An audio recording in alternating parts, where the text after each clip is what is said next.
Setelah videonya viral di media sosial karena tak mau berpisah dengan kekasih, kini akhir bahagia didapatkan oleh pasangan ini.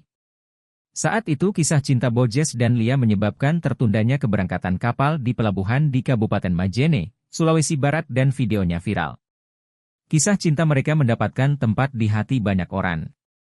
Kisah tersebut berujung bahagia. Bojes resmi melamar sang kekasih pada Rabu, 12 Februari 2025, di kediaman Lia di Kabupaten Majene, Sulawesi Barat. Sebuah cincin emas dibawa Bojes dan keluarganya sebagai simbol keseriusannya.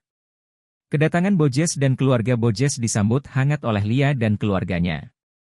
Momen ini menjadi titik balik besar dalam hidup Bojes, pemuda yang sempat berencana merantau ke Kalimantan namun urung karena Lia ogah ditinggal. Tak disangka, keputusannya justru membawanya ke rezeki yang melimpah setelah kisahnya viral.